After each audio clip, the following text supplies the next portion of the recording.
everybody, and welcome to Mac Monday, or Humpday Horror, whichever day this gets uploaded. It's spooky season. I moved, hence the new background. I have a fall candle burning right now. Like, I don't know how much more autumn I could be in this moment. Child's Play 2 is also playing on my TV while I film this, so you're in the right place if you clicked on me. My name is Mac, and Scream is my absolute favorite franchise. When Wes Craven came out with Scream in 1996, it honestly changed the horror genre forever. It has this really self-aware, satirical meta tone that audiences hadn't seen before yet in the 90s. But the main thing that sets this movie apart from other slasher movies are the characters. Wes Craven is known for his characters and how well he writes them. I honestly think I would have liked these movies anyway, like literally Scream 1 through 4, but it's really the characters that just make it what it is. So today, I'm gonna go through my top 14 Scream characters. I'm ranking them from worst to best because I think all of them are likable, but there are just some more likable than others, which we're gonna get into. Please remember that you may or may not agree with me with my opinions, but I am more than willing to hear them and hear you out. So that's why there's a comment section. That's why I have Instagram. You can go ahead and follow me there. We can start a discussion, or you can start a discussion right in the comments. But either way, don't be mean, and we're gonna get started. Also, if this wasn't already obvious, huge spoiler alert, I'm about to get super in-depth with this entire franchise, and with some things that I know from Twitter about Scream 5, if you haven't been on Twitter or paying attention. So, you have been warned. Let's get started. Okay, so coming in at dead fucking last is MAUREEN Prescott. This woman is the literal definition of the drama. She caused so much shit. Like, at one point, she went under a whole different name to go live in Hollywood to make it as an actress, had a whole ass other baby, abandoned that baby, and then only claimed SIDNEY as her child.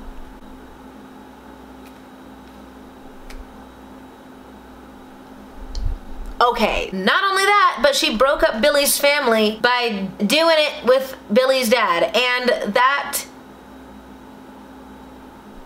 drama, girl. That we don't need that. We don't need that. I'm not justifying unaliving anybody by any means, but I'll get the anger. Like, I get why Billy was mad. I don't really understand Stu. Stu was just along for the ride, which we're gonna talk about later, but I get the anger, man. I get it. At the most, like, fight MAUREEN in a parking lot. Like, schedule it, like how we used to do in middle school. There was a McDonald's by my high school, and that is where people used to settle their beef. They would deadass be like, meet me at the McDonald's after school, we're gonna fight. Could have done that. Number 13, we have Jill Roberts, played by Emma Roberts. I'm not gonna lie, this is kind of a hot take because she has done so well in American Horror Story, but this was the first time I had seen her since that Nickelodeon show, Unfabulous, and I gotta tell you, I was not convinced with her as the killer, like, at all. Like, it took a couple rewatches and watching American Horror Story Coven to really be convinced that she could be mean, like she could be a killer, because in Scream 4, in my opinion, it just felt like she was like trying too hard. Like, she got cast as the killer and then they were like, do your best. Her motive made sense. Scream 4 came out in 2011, which is like, it was right around the time when people were trying to get like internet famous, and so her whole motive for Scream 4, how she wanted to be famous, like the famous survivor and things like that, made complete sense. Had all the motive in the world. I can see why she would be the killer. But I think it was just weird acting. I don't hate it. I just think there are people that could have done better as the killer. Next, we're gonna talk about number 12, Roman Bridger, and this has a lot to do with Scream 3. And collectively, as a fan base, half of us have just chosen to ignore Scream 3 because they hate it. And then the other half of us really love Scream 3. Even though it's a stretch, it is a stretch. It's not bad. That sentence itself was a stretch. Remember when we talked about MAUREEN having a whole ass other baby and like abandoning it? That's Roman. He was a great killer. The actor did great. I think his name is Scott Foley. He's also in Scandal. Super believable. Had all the motive in the world, but I hope the writers stretched before they reached this far, dude, because oh my god. So originally in Scream 1, Billy and Stu are the killers because MAUREEN Prescott, being the angel on this earth that she is, decided to do it with Billy's dad, break up his family. Then Billy got mad and unalived MAUREEN with Stu, and then a year later he's gonna come back and unalive SIDNEY. Well, according to Scream 3, Roman, being the lost son of MAUREEN, got in contact with Billy and Stu and he's the one that told them to kill her. I feel like that doesn't make sense. Like, I get planning on having one movie and then later on there's unnecessary backstory as Randy talks about, but I just feel like this is like so unnecessary. It's like, it's okay to be there, but it still is just such a stretch. If Roman was really behind the murder of Maureen, then why wouldn't Stu and Billy mention that to Sydney? Like, hey, by the way, your brother told us to do this. Why wouldn't they do that? Because they're gonna kill her anyway. So make it make sense, Scream 3. I love you, but make it make sense. All of that to say, still love Scream 3. I'll never skip it when it's on. And if I'm doing a Scream marathon, I'm never gonna skip Scream 3 because that's not the way we do things in this house. But you will pull a hamstring trying to understand this, just like the writers did writing it. Continuing talking about killers that have the most motive, coming in at number 11 is Mrs. Loomis. Mrs. Loomis was the killer in Scream 2, and I fucking support it. Sydney's mom, Maureen, broke up her whole family and then killed Billy. Is this a rightful motive? Absolutely not. Not justifying anything. Because Mrs. Loomis, girl, you deadass could have stayed. You didn't have to leave. Maureen did that. You could have stayed and worked it out with your husband. Not saying that that's like the right thing to do, but I'm saying that that is an option. And if you stayed, maybe Billy wouldn't have killed anybody. I'm just saying.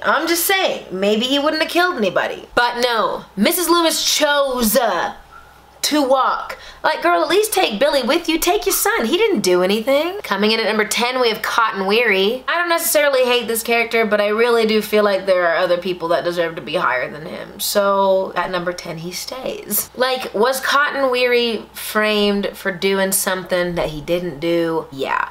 Definitely wrongly framed. Is there a right way to be framed? Probably not. He was definitely just framed. Just regular framed, on a wall framed. He was really creepy to Sydney in Scream 2, like cornered her in a library and everything trying to get her to do an interview because he wants his spotlight. Like, I totally understand where he's coming from because you were wrongfully framed or regularly framed, like on a wall. You finally get your name cleared, so you want the positive recognition that comes with being framed and then clearing your name. But you don't have to be creepy about it. You don't have to corner Sydney, a college student, in her local library. Like, that's a no-no. We don't do that. Also, he was deadass gonna let Mrs. Loomis, like, murder Sydney, like, right in front of him if she didn't agree to the Diane Sawyer interview. And I know at the end he's just like, Sydney, you know I wouldn't have let her kill you, and she's just like, give me the gun, Cotton. Like, Sydney, I fucking feel you. I don't trust him. I don't trust him. Hello?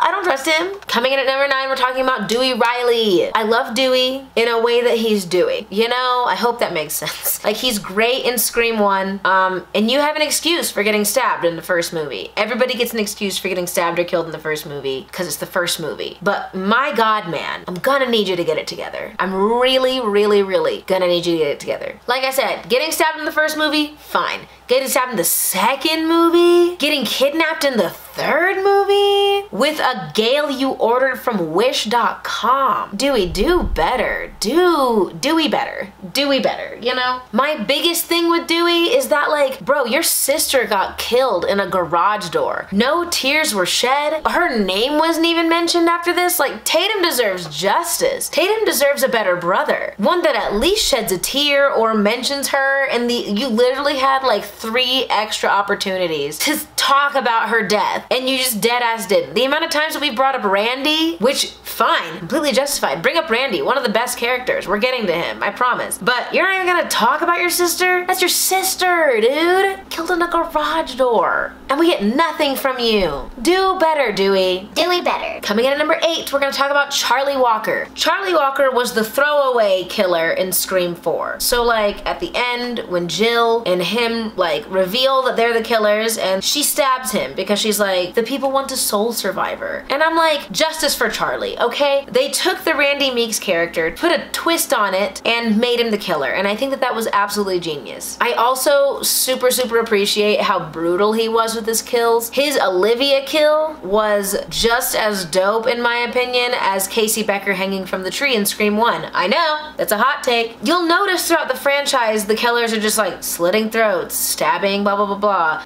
This motherfucker right here, I can't show anything because this is YouTube and they'll yell at me, but go watch Scream 4 because that Olivia kill is just Just so good. Coming in at number 7, we're talking about Gale Weathers. Now, Courtney Cox did like just an astounding job at this character. Like, I'm so glad that she didn't try to be anybody else. She was like right at the height of Friends popularity, so she easily could have just been another Monica. But these characters are so different when she easily could have done the same thing that she was doing with Friends. So hats off to you, girlfriend. You did an amazing job. However, Gale Weathers herself, a fictional character who I'm about to judge on her actions, has super questionable morals. My AC just kicked in, so there's that. Good thing we have a microphone. Now I know what you're thinking, who are you to judge people for their actions? And the answer is, I'm nobody. But she's a fictional character, and this is my channel, and I'm gonna do whatever I want. So judging proceeds. Like, girl, you cannot just be out here writing books with just absolute fantasy about the murder victim. Like, of course Sydney's gonna punch you in the face 2 movies in a row. Making up lies about another woman so that you can get money, that is not girl boss energy. However, Gale is so high on this list because at the end of the day, I can tell that she really cares about her friends. She just wants everybody to survive, and she showed the most emotion when Randy died. Despite her questionable morals, I think that overall, homegirl just wants her friends to be safe. I gotta pop my bag. If the camera picks that up, I'm leaving it in. We're gonna talk about number 6, who is Stu Macher. And I love this man, and I love this character. Now, Stu is so high on my list because my guy's just here for a good time. Like, Stu didn't have a motive like Billy did. Billy had all the motive in the world, but Stu was just like, I'm in.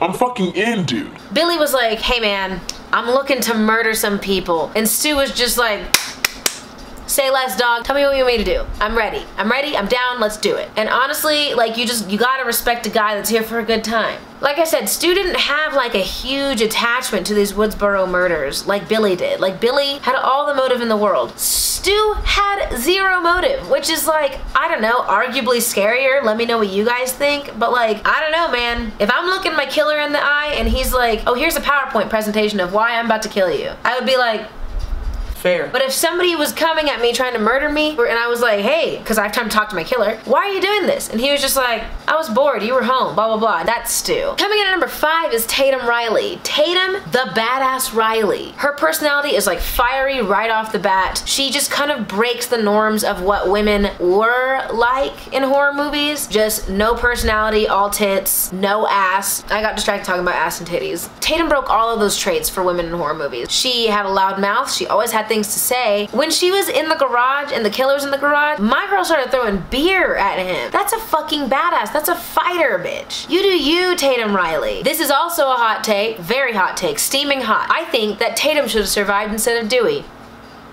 I said what I said. Tatum is a much more memorable character than Dewey. She was just so much more badass. I feel like she could have really contributed to the rest of the franchise being Sydney's best friend that survived. Sydney wouldn't just be going through this alone. And I know she's not going through it alone. She has Gale and Dewey. But like, who's a better support system? I'll wait. I know it's not Dewey. Also, fun fact, right before she gets killed, there's a scene where they're walking outside with Stu and Sydney, and she's wearing the same exact outfit that Johnny Depp was wearing when he got killed in A Nightmare on Elm Street, which was his first role. So, fun facts with Mac today. Now on this channel, we stay talking about badass women. So coming in at number 4 is Kirby Reed. She was in Scream 4, played by Hayden Panettiere. She just played it so well. Like, Kirby is such a memorable character just like Tatum. She reminds me a lot of like Tatum and Randy mixed together, and I think it's cool that they took the movie nerd and kind of like plot twisted it and made her into a funny hot girl, which, like, whoa, what a concept. But they did that and they did it well, and Hayden Panettiere played Kirby just so well, so nice, so good. I just love her. Kirby is also one of the smarter characters in this franchise, and you never actually see her die. You see her get stabbed, but you never actually see her die. And if you're wondering if you're watching a YouTube channel with a person who thinks that maybe Kirby might return one day, you are correct. I fully believe that Kirby is not dead. I guess we'll see in Scream or Scream 5. I think she might come back. And if she doesn't, she's in my heart because she was just so good and I love her. Our top 3 Scream characters, kids. We fucking made it. Coming in at number 3, we have Randy Meeks. The way I would have dated the fuck out of Randy in high school. I'm not even fucking joking. I'm an absolute sucker for dudes who love horror movies. And it's because of Randy. It's because of Randy. I saw Scream when I was 16. And as soon as I saw Randy and he started talking about horror movies, I was like,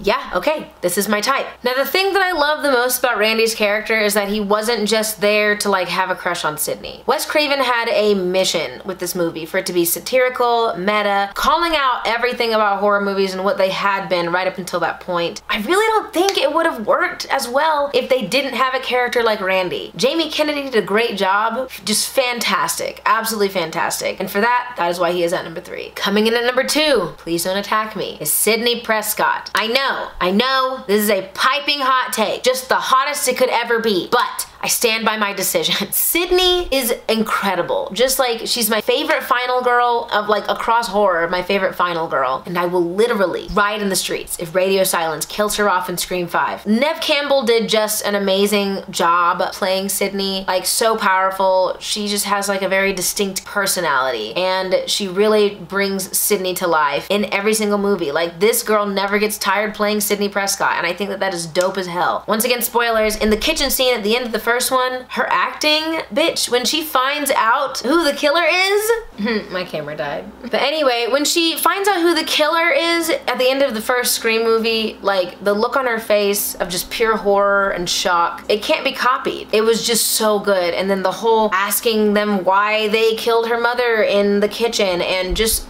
dude, her acting. I have a crush on her acting, if that's possible. Okay, so if you're a Scream fan, you saw number 1 coming. Number 1, my favorite character in Scream of all time is Billy Loomis. I know it's a hot take to put him above Sidney, but I have my reasons. We're gonna talk about the very superficial reasons first. Number 1 is when I saw this movie at 16, I was like, oh, that's the love of my life. couldn't help it. I was like, wow, you can do no wrong. And then when I continued to watch the movie and saw the ending and saw that he was the killer, that never went away, which is concerning. So this is a public apology to the universe, God, mom, whoever. That still hasn't gone away, that's still a thing. Billy is the smartest character in the entire Scream franchise besides Sidney. Talk about a man with a plan, okay?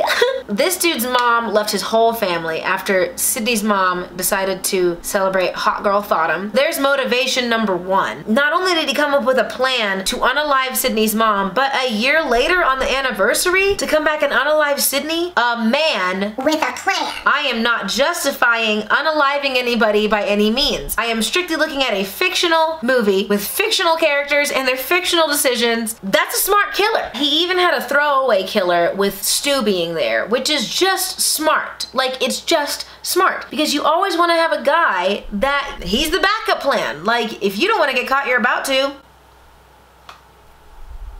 Sorry, Stu. Stu's only motivation was peer pressure, okay? Billy had all the motivation in the world to do what he did. That doesn't give him reason to do it. That doesn't make any of it right, because it's not, but these are fictional characters, and I don't want anybody to come at me in the comment section for my opinions. And since we talked about Neve Campbell's acting, we gotta talk about Skeet Ulrich's acting, because the chemistry that him and Sidney had in the kitchen scene, when she's like, why did you do it? He's like, sometimes it's scary without a motive. And then he goes into talking about how Sidney's mom was being Hot Girl Thoughtum with his dad and broke up his family, and the way he executed those lines, dude, how can you not like Billy? I mean, there's a lot of reasons you cannot like Billy, but these are my opinions, and I just respect the actor, the way the character was written. He was just like a red herring the entire movie, and yet still ended up being the killer. Like, that is just, the movie gaslights you. It's really like, oh, hey, this guy, you really think this guy's the killer? We're gonna put him in jail and not actually execute anything and make you look stupid. And by the end of the movie, you're gonna realize you were right. Okay, that's pretty much it. Thank you guys so much for watching. Please do not think that I am out here saying that murder is good or unaliving anybody is great, because it's not. 10 out of 10 should not do it. I do not support that at all, but once again, we're talking about fictional characters and a fictional piece of artwork. This is my YouTube channel, and I'm gonna talk about what I want. So, if you didn't like it, I don't know why you're here at the end, my friend, but thank you for the view. Little life update, like I said, I don't know why I'm sitting in the chair this way.